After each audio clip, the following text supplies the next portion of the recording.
for men who love women live. I'm Jim Wolf, and today's topic is about when to bring up your deal breakers with the woman that you're dating and how to go about that. And if you've been around here for a while, then you've probably heard me say that we shouldn't discuss heavy subjects when we're in that early stages of dating with women because we're only focusing on raising her interest level, and heavy subjects do not raise a woman's interest level. And so it's kind of a heavy subject in terms of some of the deal breakers that you might have. So, how should we bring that up? That's what this live stream is all about. And not only am I going to give you three specific ways that you can bring up your deal breakers in a positive, effective way with the women that you're dating, I'm also going to talk about some universal deal breakers that we should all have because there are specific qualities that a woman must have in order for us to be happy with her in a long-term relationship. So I'm going to cover those as well quickly. And then at the end, I'm going to give you one bonus paradox that really helps us out with dating and relationships as well. And so, good morning, everyone, or whatever time zone you're in. Hello. I'm actually in Spain right now. This is coming from my hotel in Madrid.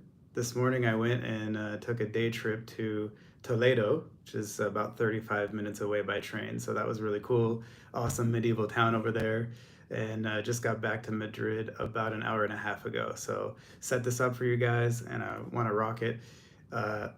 Next week, we won't have a live stream as well because of the 4th of July holiday in the United States. And last night there were some conflicts, and I wanted to try a different time zone to give some different guys a chance to ask questions. So we're doing this at 3 p.m. here in Spain, 5 p.m. where I am normally at right now, and in the United States, it's the morning. So good morning or good afternoon, good evening, wherever you are in the world. Hopefully some different guys will be able to ask questions today, and then we'll get back to our normal schedule on July 11th. We'll be back to the normal 9 p.m. Eastern time. So first of all, how should we bring up deal breakers with a woman? Okay, so like everything else, this is kind of a balance. So as I said, heavy subjects don't raise female interest level. So you have to be a little careful with this.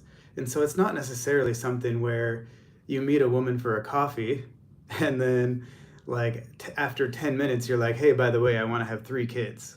And if you don't, that's fine, but that's a deal breaker for me. Obviously, that's very direct and serious. On the other hand, if you're a little bit older and you're dating women that are a little older, late 20s, early 30s, that's kind of a serious time for them to think about having kids or not. And this topic was brought up by a student who asked me about how to bring up the fact that he doesn't want kids. So that's why I'm talking about that as the best example for this live stream. So let's say you don't want kids or you do, if the woman is a little bit older, you're a little bit older, it's kind of a more serious time, then you should probably bring it up earlier if that's something that's a deal breaker for you. But you don't necessarily want to introduce that topic within the first 10 minutes at having coffee with her, right? So here are 3 ways that you can do this effectively that doesn't waste your time, doesn't waste her time, and that's kind of healthy and a good way to go about it, and so that you don't lose attraction. Because again, all we're doing in the early stages of dating is raising her interest level and building that attraction up. And so the first thing that you can do, if you have something that is a very strong deal breaker for you, there is nothing wrong with making that a first primary filter if you want to. And what I mean by that is you can put it in your dating profile, like, I want to have 3 kids. If you're not cool with that, maybe we're not a match. You can say something like that. Or you don't want to have kids. That's what my client asked me about for today's topic. So maybe you don't want to have kids. That might be something you want to bring up early on, especially if she brings it up. You can put it in your dating profile. You can bring it up on the first date if you want to. So you definitely can use that as a first filter if it's something really strong like that. And again, if you're a little bit older, the woman's a little bit older, late 20s, early 30s, that's when people are really starting to think about, if we're going to have kids, we kind of got to do it soon. And so when you get to that age, maybe you bring it up sooner. If you're 18, 19, 20, 21, 22, you can probably wait a little bit longer, but you should definitely still bring it up, obviously, before you commit to get married, let's say. So you can use it as a first filter if you want, and that's the first way that you can bring it up. You can just filter people out who don't agree with that immediately. And that's cool. You can do it that way if you want to. The second way that you can do it, which is kind of what I lean towards for most things when it comes to interacting with a woman, because this can make things a lot less awkward and it preserves her attraction and it gives you kind of a gauge of where she's at without really bringing it up directly. And so I call this kind of going through the side door.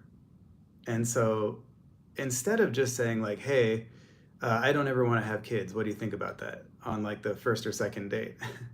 Instead, you can ask her kind of an indirect question about a general topic or about some other people that you know. So you can say something like, hey, I read the other day about a lot of people not wanting to have kids anymore. What do you think about that? Just kind of bring up the topic in general without making it super personal and heavy right away, and kind of gauge her reaction to that. And I really like doing that because it gives you a lot of information that you wouldn't otherwise have without really making everything serious and heavy and kind of risking lowering her interest level because of that. And what's really interesting is that most women test men automatically. That's something that they're constantly doing, whether they know it or not. They're testing you to see if you're the kind of guy that they should invest their time and energy into and should invest their interest level into. And most men don't really test women or know how to do it. And one of the ways that we can test them, and sometimes they do this too with each other and with us, just bring up the topic in general or talk about some other couple. And you're really talking about you and her, but in a more indirect way. And she's gonna be able to respond to that well. Most women are used to talking about things that way anyway. So that's a really good tip of how to bring up the subject early on that doesn't risk kind of lowering her interest level because you're not being playful and fun and just keeping those good vibes going. So just say, hey, by the way, what do you think about this topic? That's another way to bring it up. And then the third way that you can bring it up is to wait until her interest level in you is at least 9 out of 10 or higher, and then bring up your really important deal breaker. And the reason I say that is because the interesting thing about a woman's interest level is that we don't know what her genuine, real deal breakers with a man actually are in reality until she's already deeply in love with you. And then she has deal breakers where she would still leave you or not want to be with you when she's deeply in love with you. That's her real deal breakers. And she probably has some. Maybe it's that you cheated on her or something like that. That's a deal breaker for most people. But beyond that, what are her actual deal breakers? We're not going to know until she's actually deeply in love with you. So what you can do is just go through that process of dating, that first 2 to 3 months of just raising her interest level. That's all we're doing for the first 2 to 3 months, from the time you meet her for a coffee until 2 or 3 months later, you're on your 8th date or whatever, and she's like, hey, where's this relationship headed anyway? What are we? Are we going to be a thing or not? And when she brings up the idea of being in a committed relationship with you, that's actually the right time to discuss some of these things. Because now we know her interest level is 9 out of 10 or higher. She is actually in love with you. And now we're going to find out if it's really a deal breaker for her or not. And so that's a really good time to discuss that. So she says like, hey, where's this thing headed?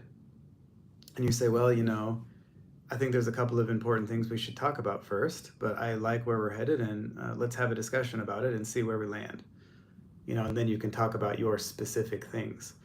And between that moment of when she brings up being in a relationship with you until the point where you propose marriage and sign a marriage contract with her, and that can happen within a couple of years or whatever, takes about 2 years to fully get to know someone. So I don't recommend getting married before that.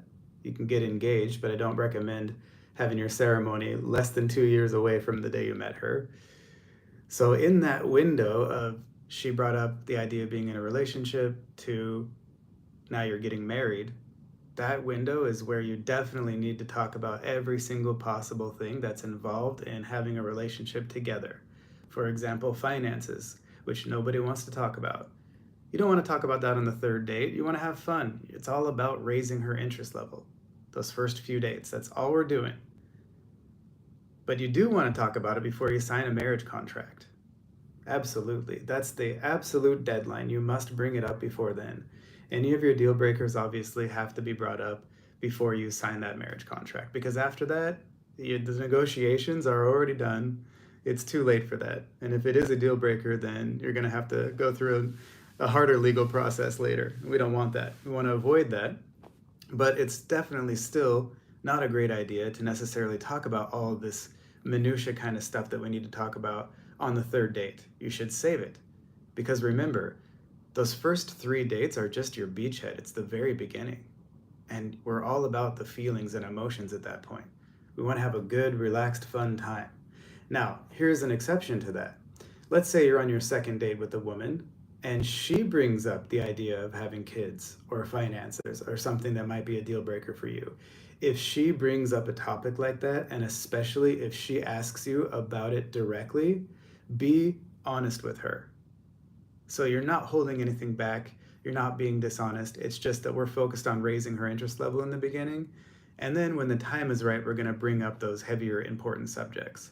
But if she asks you directly, definitely be honest, put all your cards out on the table, be transparent, and work with her. And that's the kind of relationship that we want to have with a woman anyway, right? One where we're both kind of being transparent and honest with each other. So that is how you bring up your deal breakers with a woman.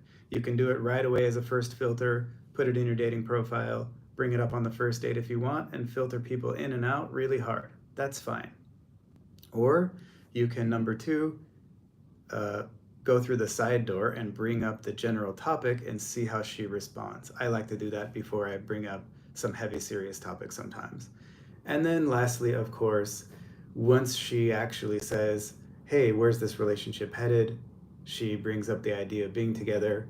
At that point, that's definitely a really good time to bring up some of your deal breakers and absolutely bring everything up before you get married. So that's how you handle that. And then another really important related topic to this is what we should actually look for in a woman if you want to be happy in a long-term relationship. So you probably have your own personal deal breakers, like, oh, I want her to be good looking, of course, smart, funny, whatever it is. We all have something in our head, right? Well, here's the thing, okay? For a woman to be the right woman for you, and that means for you to be able to be happy with a woman for the next 25 or 50 years, there are characteristics she must have, or eventually you will not necessarily be in a happy relationship with her. You're going to have problems down the road. And so these should become our main deal breakers that we don't even necessarily discuss with her. It's more that we're kind of looking for that in her character. And if we find out she doesn't have these qualities, then we move on. So it's not necessarily a discussion, but this is the stuff that we should be looking for. And I'm not going to go into that in super detail in this stream. That information is in my books and a lot of my emails and stuff that I write out. There's probably articles on my website as well. But just really quickly, the first 2 things that a woman must have for her to be the right woman for you and for you to be happy with her long term is she must be actually genuinely romantically interested in you. And there's a lot of relationships out there where the woman is not interested, or at least not very interested, in a genuine way in her man. Just because she's married to him or is his girlfriend doesn't mean she's deeply in love with him. In fact, most of the time, she's probably not. That's why I'm here. And secondly, she must be available, which means no boyfriends or husbands in the background, and she must live relatively close to you so that you can go through the process of dating. And then once she meets that minimum requirement for you to start the process, she must also be great. And that's GREATT. Those are the things we must look for if we want to be happy with a woman long term. So she must be G, giving instead of taking. Some people only think about themselves, they never think about anyone else. And that's cool for like a year or two, but eventually, after 50 years, you're doing everything for her. She's doing nothing for you ever. You're going to start to resent her. It's going to cause problems. And it's not that we want her to only be giving. We should both be giving towards each other. But it's a must for a woman to be a giver for you to be happy long term. And then R, she must be responsible. That means, let's say you do have kids with her, she's going to pick them up on time. She's going to pay the bills on time. For the most part, she's responsible. Because if she's not, eventually that's going to grate on you too, and you're going to start resenting her. And resentment is the killer of these long-term relationships. So we don't want to build up resentment. So you got to look for a woman who's giving, responsible, and emotionally stable. And that's a relative term. Women tend to experience a lot bigger range of emotions than we tend to. That's normal. So what emotional stability means is that most of the time she has an appropriate emotional reaction to what's happening in the world. She's not constantly flying off the handle, constantly having different wild big emotions. She's normally having the normal range of emotions for what we would expect for specific situations. So definitely look for that, because if she's too, flying off the handle at you all the time, that's going to cause problems later as well. And then A is agreeable, and this means that she needs to have with her or not. That's like her orientation towards life. So a person who's inflexible is kind of like, you're in a group of people, y'all want to go bowling, and she's like, no, I don't want to go bowling, I hate bowling. And like all of the other 15 people suffer because she doesn't want to go bowling. And a flexible person will be like, man, maybe it's not my favorite thing, but I'll go have fun with you guys, let's do it. So flexibility is a must as well for you to be happy with a woman long term. So that's agreeableness. And then the 2 T's are, she must be trustworthy. So loyalty is a big factor in what we're looking for. And you got to be able to trust her to some degree with your important things in life. And then lastly, she must also be able to trust you. So of course, trust is earned. But some people, probably because of scars and baggage from the past, are not able to trust anyone no matter what you do. And that, again, is going to make you resentful over the long term. If you've been with her for 20 years and you never gave her one reason not to trust you, and she still can't trust you, that means that it's her issue of not trusting you, not something that you're doing or that you didn't earn it. And so be careful and look out for that as well, because that also will cause problems. So before you get married to a woman, make sure that she meets all of those criteria and that she's great, GREATT. And if she does have those things, then she is a good match for you. So those should be your main deal breakers. And then after that, the next 2 things are your shared values, which is kind of the main deal breakers that most guys think of like, I want kids, she doesn't. That's the next thing. You should have, most of your values should be shared values.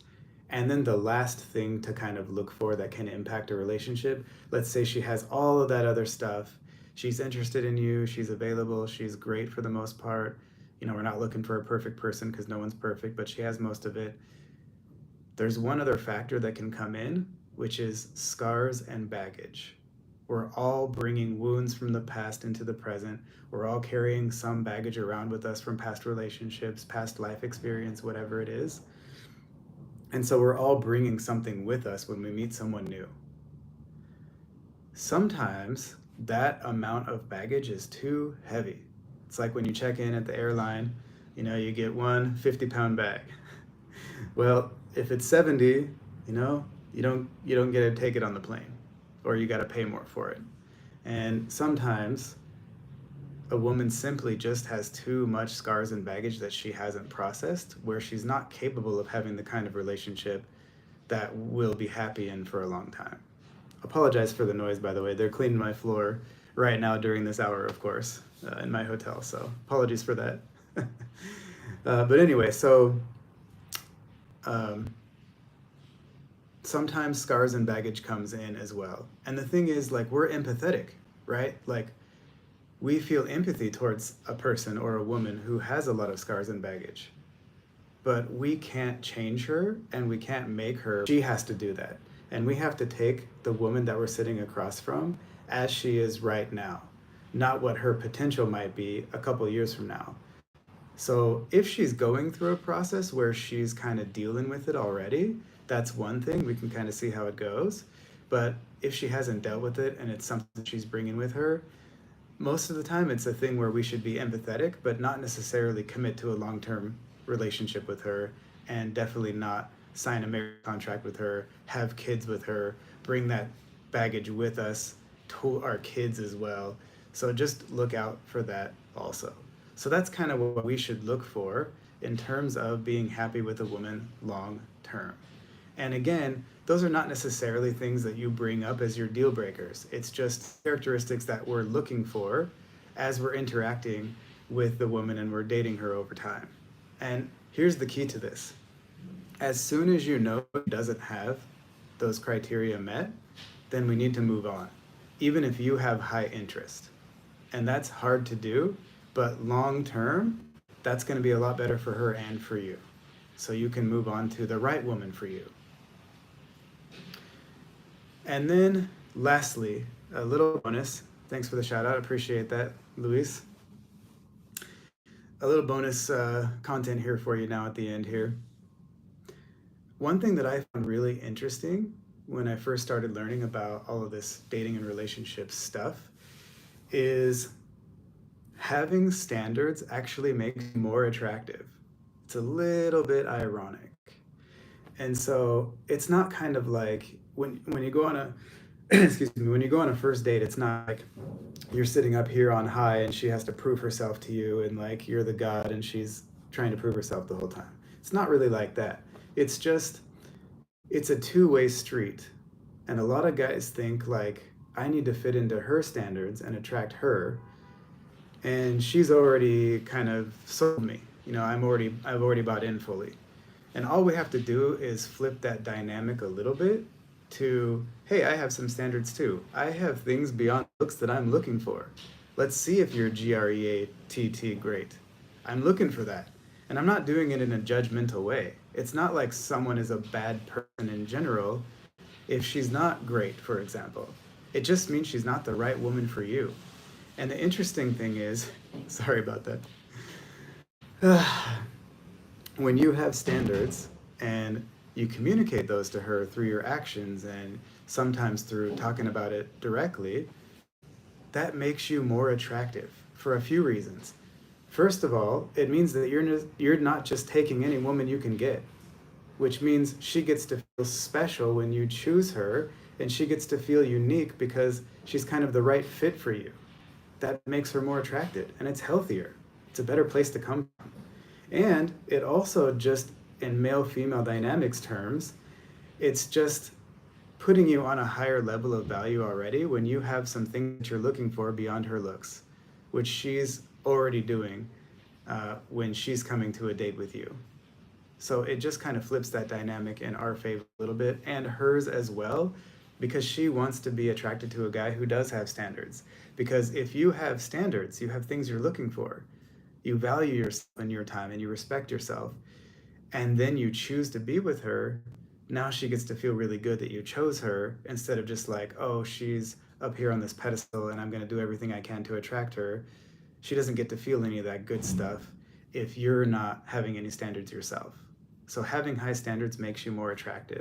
And then the paradox of that is, on the other hand, even though we should have high and specific standards, there are no clean deals. We're not robots, we're human beings. Absolutely nobody's perfect, at least that I've met so far. I know a lot of amazing people, way better people than me, and they're still not perfect. There's no perfect person out there in the world as far as I know. And so we can't expect a woman to be perfect, and we're not going to be perfect either. But she must have those qualities that I mentioned earlier to some degree, or we're going to have problems with her later down the line. So we have to absolutely look for those, and she has to have them all to at least some level. So look for that woman who meets that sweet 80 or 90% of the time. She's great. And if you do that, she might not be perfect, but then she's perfect for you. And that's all we need. We just are looking for a woman who's perfect for you. And you're going to be perfect for her, even though you're not perfect either. And that's the best that we can do so far as human beings, as far as I know. So that's all the stuff I have for you today. And now I want to open it up for questions. I'm hoping that some of the guys who are from different time zones who haven't gotten a chance yet can ask some questions now. And hopefully, I have an answer for you that will um, give you some value. So please go ahead and chat if you have a question. And I know, Luis, you asked a question a little bit ago. I didn't quite see exactly what you're asking, so you can go ahead and type that again if you don't mind. Apologies about that. Okay.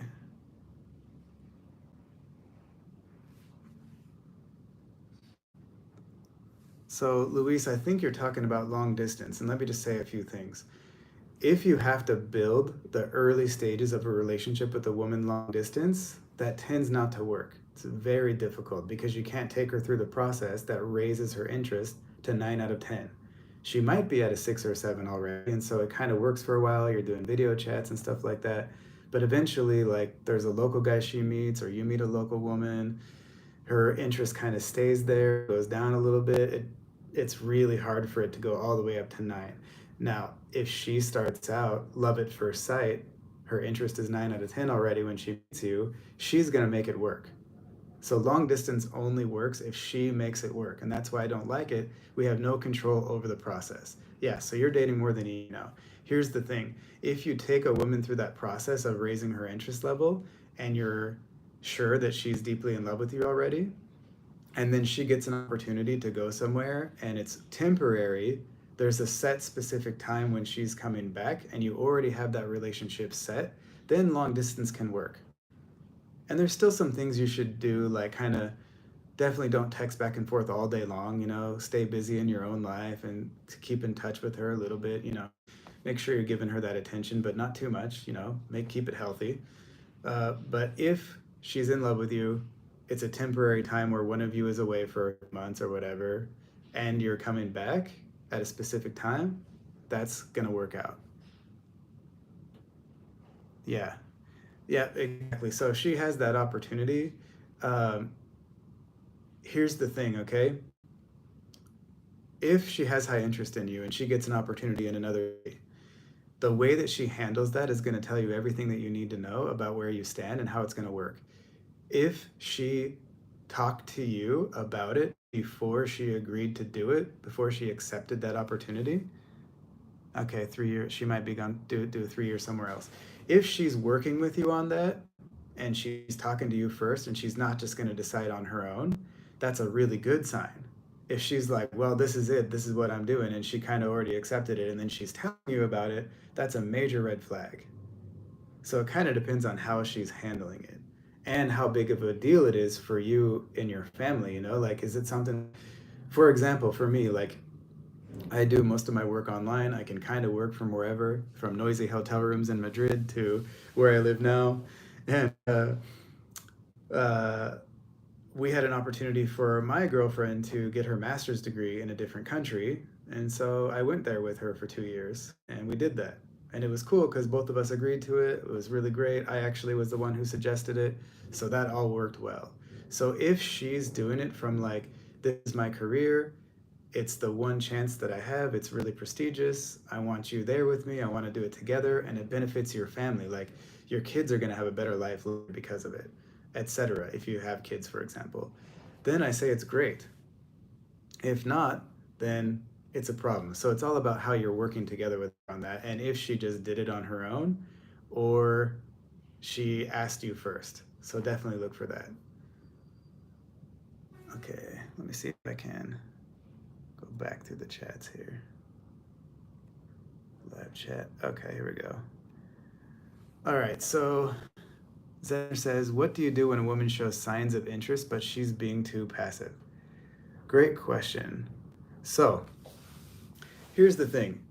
A woman never ever has to be actively taking steps forward with you. For example, she doesn't ever have to ask you on a date. She doesn't ever have to text you first. Now, she can. It's better for us if she does it sometimes. And most women, when their interest starts ticking up, they're starting to text you more. They might ask you out on a date. Like you take her out 3 or 4 times. Now she's like, hey, I want to take you out. That's awesome. But she doesn't have to. And here's the key: if she consistently accepts your date invitations, she consistently kisses you back when you go for a kiss, and she texts you back whenever you text her, there's no problem there. Some women are never going to take on what they see as that more masculine kind of leading the process, logistical coordinator role, no matter what, even if they have high interest. And also in different cultures, it's different as well. And so I don't read anything into that, just like any other kind of other science. The only thing that we have that tells us the truth is checkpoints. And the checkpoint is, does she give you her number? Does she say yes when you ask her out? Does she show up for your date? Does she show up for your third date? Does she kiss you back when you go for a kiss? That's what I'm looking for. If the answer is no to any of those things, I just assume she's not interested and move on. And if she keeps passing all those checkpoints consistently, then it doesn't matter.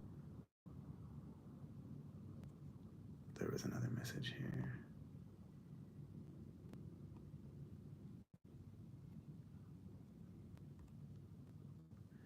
All right, anybody else have a question? The chats are disappearing real fast. It's my first time doing this from my phone, so apologies for that. I have it set to all messages visible, but they keep disappearing really quickly. Anyone else have a question? I know, Luis, you had more comments, so apologies if you have to put that in again.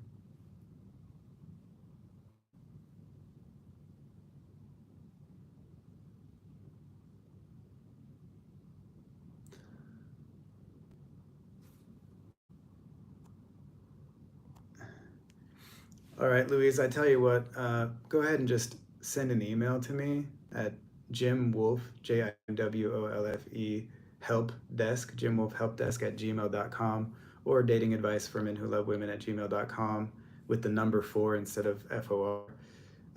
Send me an email and I will respond to your situation as soon as I can get to it. So I apologize that the chat wasn't working perfectly on this iPhone today. So that's it for today. We'll be back with you on July 11th at 9 p.m. Eastern Time. And if you don't already get our weekly newsletter, I definitely encourage you to sign up for that. And if you just go to datingadviceformenwholovewomen.com, that link is below. You can sign up for any of our free books or programs. And when you sign up for one of our free products, you're automatically put on our email list. So you'll start getting our weekly newsletter as well. That comes out every Thursday.